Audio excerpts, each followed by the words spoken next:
Hi everybody, this is Dr. Lisa Ann Homick from Homick Advanced Chiropractic, and this is my latest episode of In Your Court. No, I don't play sports, that's obvious, but I am going to give you some information about this episode. It's called Embrace Anxiety. And why would I tell somebody to embrace anxiety? Because, well, the opposite is a not very welcomed feeling in your life, is it? But with this episode of In Your Court, I'm going to give you some useful information, and you decide what to do with it, because then it'll be in your court. Let's get started. So this is a video about anxiety, and I want you to answer some questions for yourself and be honest, because it's you and your thoughts. You don't have to give anybody this information, but anxiety stinks. We all know it. We admit it. It conjures up that extra stress and the unhappy memories from whatever part of your life.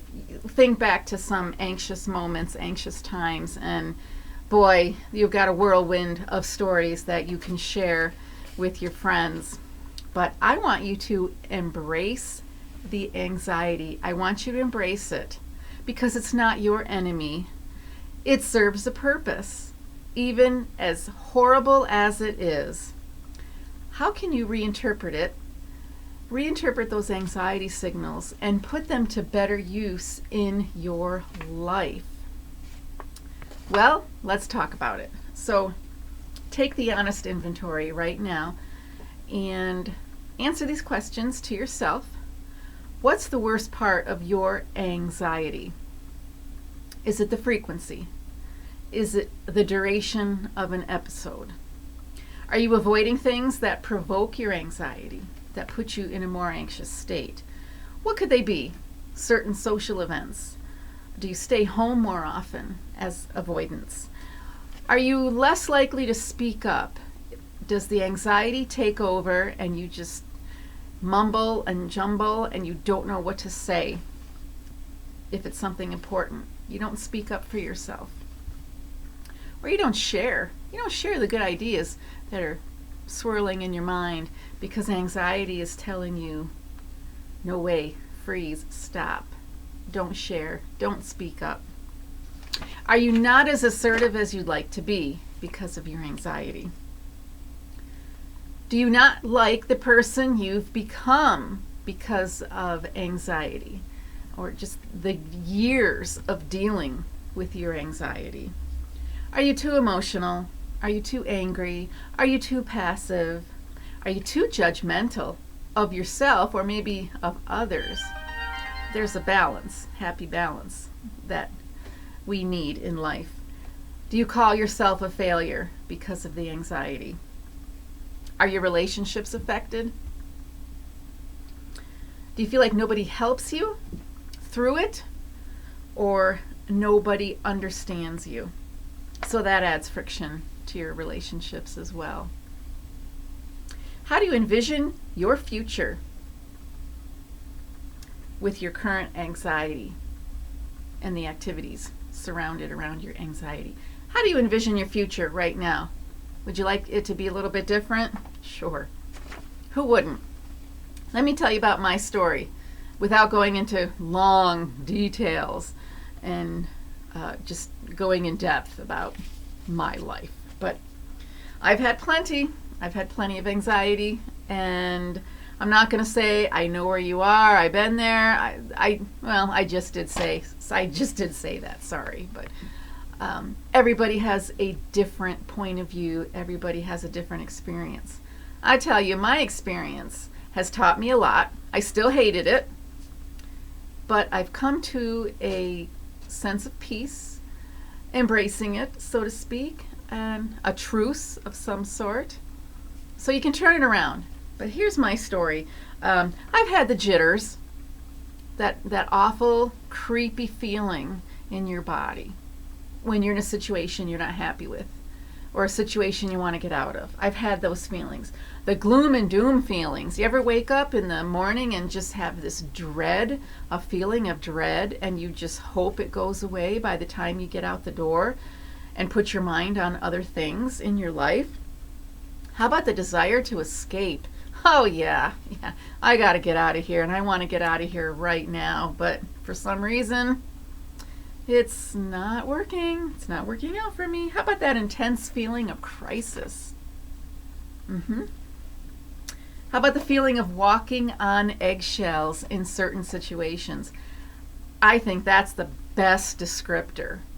Walking on eggshells. You know that feeling. Your heart is racing. You're tense. Your shoulders are creeping up like this, and you've just got that unending feeling of, I want to escape this situation. So I'm not going to ask you to delve into every single situation, dissect it out minute by minute, the people who were in it, what you did, what you didn't do. Let's get beyond that. But anxiety is like a stalker, isn't it? It's just lurking behind every corner. You don't know when it's going to appear and get in your face. It takes over. It spies on you. It messes with your plans. That's how I describe anxiety and my own anxiety. I grew up as an introvert. I still am an introvert. There's good things about it, and there's parts about it I have to make peace with because I don't like it. But that's me. That's how I grew up. That was me. I hate confrontation. Who doesn't? But it overwhelmed me. I hate having to face people who I perceive as intimidating, or they're just plain unpleasant. I hate it. I hate it. And that's where the anxiety percolates up. I blame myself for a lot of things. I'm a great self-critic, and sometimes being a self-critic doesn't get you anywhere except more negativity. As a kid, I could cry any minute. I was a very sensitive kid. I could say ultra sensitive, and I needed reassurance all the time. And I was hoping for reassurance, didn't always get it, just silently begging for reassurance of what? Reassurance that life is all right, but I don't know. I was just kind of nervous. Now let me tell you, I hid it. I hid it from my parents, and I'm going to say part of it was growing up, getting more experienced, having more adult experience of just dealing with things. And I think that's part of being an adolescent, part of being a teenager, just making sense of how the world is functioning. So part of that is maturity. But sometimes you just have parts of your life where it's difficult and you develop this anxiety reaction. Oh, let's see. If I made a mistake, I felt singled out. If I was criticized by an adult, even if it was just minimal, oh my gosh, it was the end of the world. I ruminated on that for hours, for days. I had quite the active imagination, just like any kid. But ruminate, that's a good word. And I was just dwelling on lots of negativity. Self-judgmental, yep. I also get very anxious when I can't read a person. If somebody has a personality that's not the same as mine, that bothers me because I don't know what they're really feeling. I have this assumption that they're just hiding information from me, or hiding how they feel, or they're just humoring me, putting up with me. I'm out there, aren't I? Yes, but that's how I get sometimes. If you want to really get my goat going, just hide your feelings and don't reveal anything, and it will drive me crazy. But I'm older now. I think I figured that out a little bit better. But that tells you that I was an overthinker. I always imagined eyes were on me. I outgrew some of it, thank goodness, but the brain gets stuck. Everything you expose your brain to, it learns. and it's very efficient, good and bad.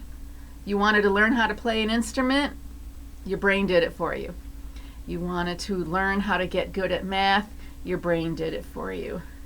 You want to learn how to overreact to every little thing that happens to you that puts you in a bad mood, your brain will learn that, and it will repeat it the rest of your life. This is physiology of the brain. Thoughts become chemicals and become patterns in your brain. So we're going to learn how to use that to our benefit rather than to raise our anxiety level. I tried to fake it all the time. Fake it till you make it. Isn't that the saying? Yeah. I assumed everyone had it all going on. They were just perfect. They had all of God's great blessings, and here I was just not adequate. That's how I used to think. Yes. This is skewed thinking. How does the brain get like that? The brain learns it. And the brain can also relearn it. So I didn't embrace anxiety. I abhorred it. In fact, I didn't even know to call it anxiety. So I'm going way, way far back. I'm talking about childhood, young teenagehood, entering adulthood. This is how I swam through life as I'm trying to figure things out. How about you? Does any of this resonate with you?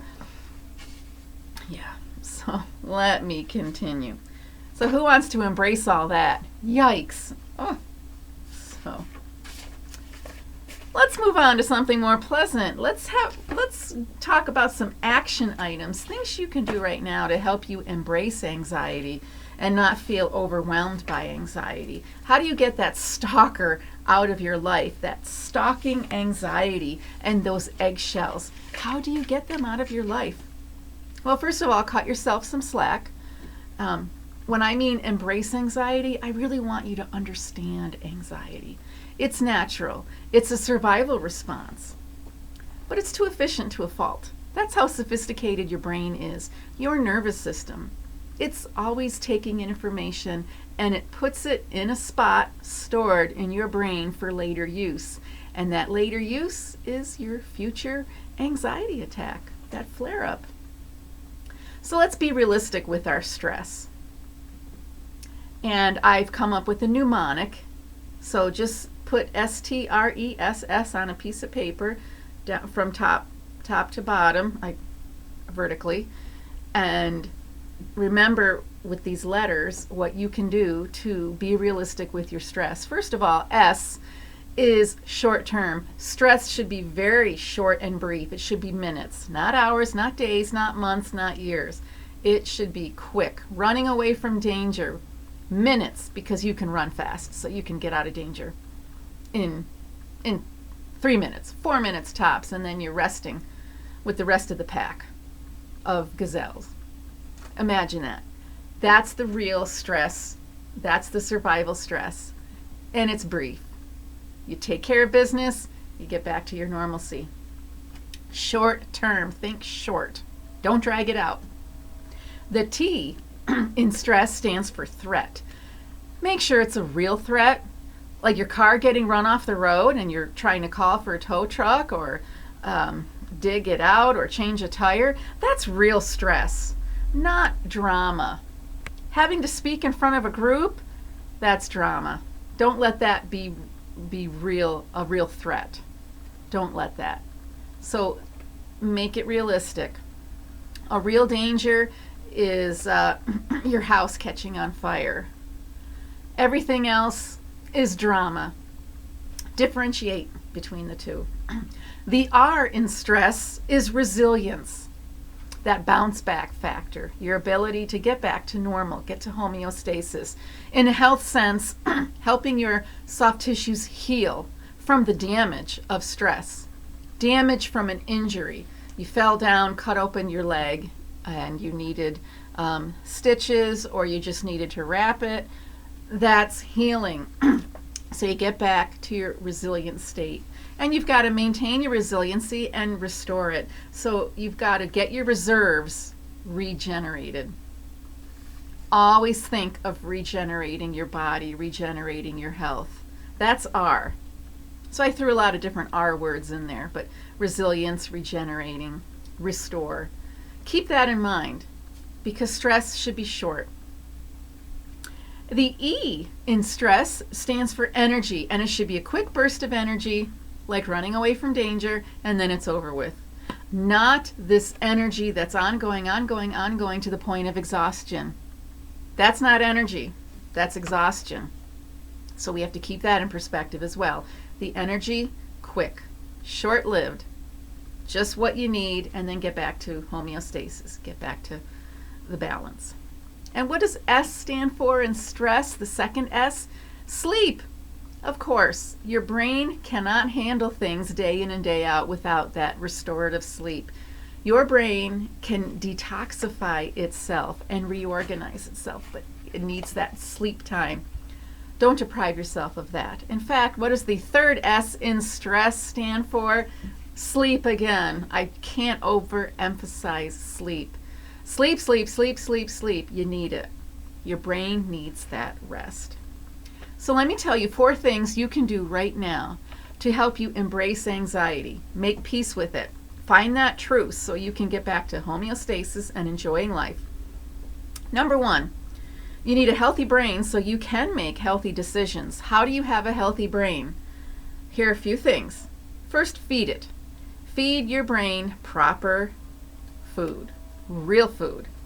You've got to maintain your blood sugar. You don't want high blood sugar. You want the right even keel of blood sugar so you can live your life and function fully. But you've got to eat real meals, not processed food, not factory food. 3 easy ways to look at it. Watch the grains, the sugars, and the seed oils because they put your brain in stress and you cannot think well when you're under stress. When you have stress going on, you're losing the blood flow at the prefrontal cortex. You make bad decisions. You get nervous, you stress out, and you are impulsive. You need a balanced, healthy brain. You've got to feed that brain. You need sleep. I said that already, but I'm going to say it again. You need that sleep. You've got to watch your EMF use. If you can turn it off for a while, get away from it, because that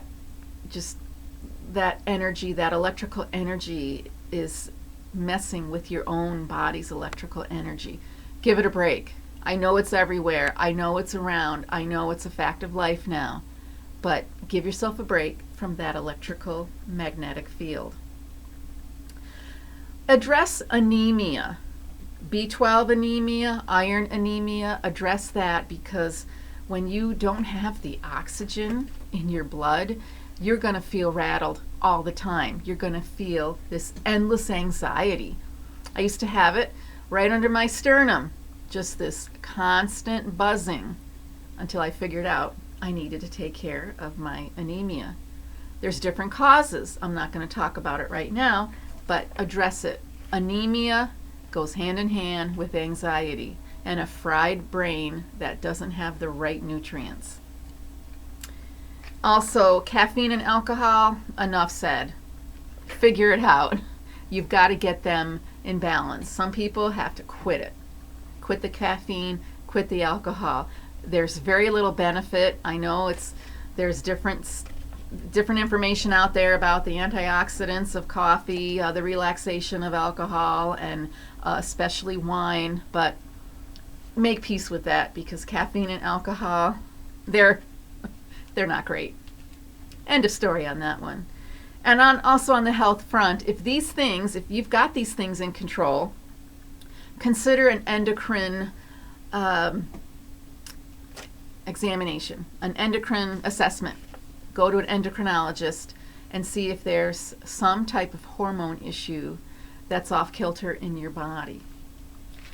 But understand that a lot of it does come from your nutrition and your sleep and your caffeine use and your alcohol use. So get that in control, get that balanced, because if it's still a problem, you've got to consider an endocrine disorder.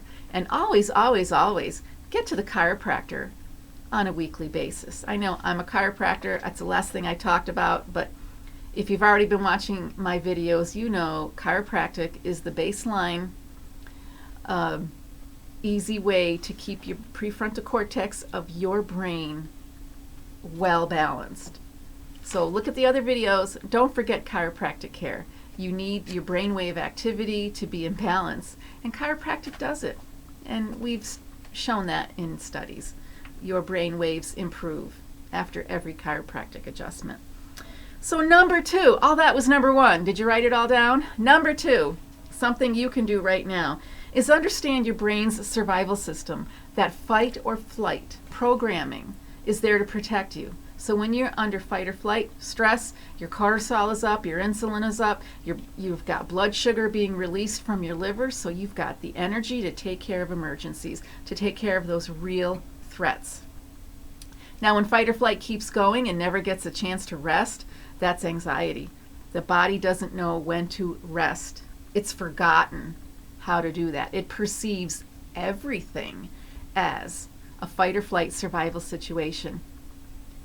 And I think some people are 24 hours a day in that life is a threat situation. The brain learns that, and the brain also becomes very fatigued from that. So you've got to understand, when do you have appropriate nervous system activation and when do you have inappropriate nervous system activation? And understanding that will help you do the things that will relax that over exaggerated body response. You've got to look at everything as a bear or squirrel. If something is happening, you've got to take a quick time out and say, there's a shaking in the bushes. Don't automatically believe it's a bear. Stop, take a second look. It might actually only be a squirrel. Let your body relax and don't be always in that bear mindset where you've got to always feel anxious, on the run, and something bad is going to happen. I know, I've never seen a bear in the wild. I don't go camping that much. I don't have to deal with it, but just remember, it's usually more of a squirrel than a bear. Just keep that idea in your head when you're facing something that's difficult. Remember the scary movies you loved going to? You knew they were fake, but you still screamed. You were shaking in your seats and grabbing your friends and going, ah, you're just screaming. That's your brain acting like you're in a really scary situation, but you know it's fake because it's a movie. If you can do that in a scary movie, get your enjoyment, get your adrenaline rush because it's entertainment. If you know that, you can apply that to other situations in your life. Not everything is going to be like a scary movie, but you can train your brain just like you know when to scream and yell. That's why we have roller coasters and skydiving, which I've never tried. I really don't want that much adrenaline, but understand that's how the brain learns. And you can fake your brain out. So think of the scary movie situation and remind yourself this isn't a total scary movie situation, and that you can handle life in a doable way and take care of business. Here's another example. Teach yourself this. You hear an old song on the radio, what happens to your mind?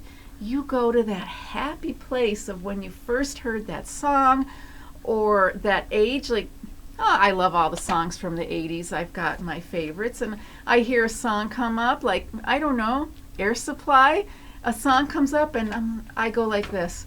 Oh, that was wonderful. Singing with it, dancing, just in the car, singing to your heart's content. That is the power of an old favorite song. Your brain can do that anytime you want it to. That is brain training, and you can do that. So try to get more old songs in your life. And if you are feeling kind of down or stuck, put a song in your brain, because that changes your mood. That's how powerful these memories are. Memories of your favorite song, your favorite food. Well, I don't know. That might be comfort food, so find a balance with that too. But the good memories, they're stored back here in that unconscious part of your limbic system, ready for action when it's appropriate. So get those happy songs in your head, because that helps your brain stay in that less anxious state. Your memories are really tied to this. So if it's a bad memory, you can try to neutralize it. Just remember, the same way you can train your brain to have great happy feelings, use that to your benefit. So it's not always going to be anxiety. Okay, so I want to remind you of your concerns. You're watching this video because you know you're tired of the whole anxiety hamster wheel. And I want you to envision your life differently. How do you want to envision it? Hang on to that. What would less anxiety allow you to do with your relationships, with your career, with your finances, with your health? What can you do with less anxiety?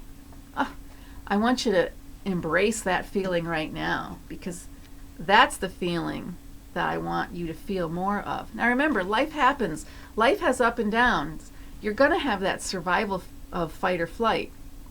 We just don't want it to get out of hand. There is an appropriate time. We just don't want it to be over-exaggerated. Can you see how embracing anxiety takes away its paralyzing power? That's my goal for you. If you understand it, it's not your enemy anymore. It's not that stalker that's going to paralyze you. So the last part of my video is an offer. I have an invitation for you. Because you made it this far into the video, congratulations. I'm going to offer you a 20-minute goal directing session just for listening to this. Did you write down notes and write down answers to those questions? Go back to the beginning and re-listen. Take some good notes, because I want you to say, yeah, I do want to change things for the better, and I'm not going to be in this love-hate relationship with my anxiety. You know, you hate it when it happens and you love it when it's gone, and then you're dreading when is it going to reappear. I want you to have that I'm embracing anxiety attitude. So I want to give you a 20-minute goal directing session. That is totally different from goal setting. What's goal setting? That's not my bag. Forget that. Goal setting is setting expectations for yourself, laying out expectations and things you want because you lack them. I don't want to be in a state of lack. I want to be in a state of appreciation and understanding. That's the whole point of embracing anxiety. Goal directing is different. Directing is going to pull out of you the best of you. Just getting it out. It's hiding somewhere. The best of you that's buried within you, under a lot of stuff. A lot of unnecessary stuff. This is the stuff that may have shielded you from the heavy emotions, but it's no longer serving you. Let's embrace the best of you. Let's pull it out of you. It's there. I've always said you've already got the tools. You can learn how to be more proficient with your tools. You've got them. You've got them. You just need a few extra lessons to figure that out.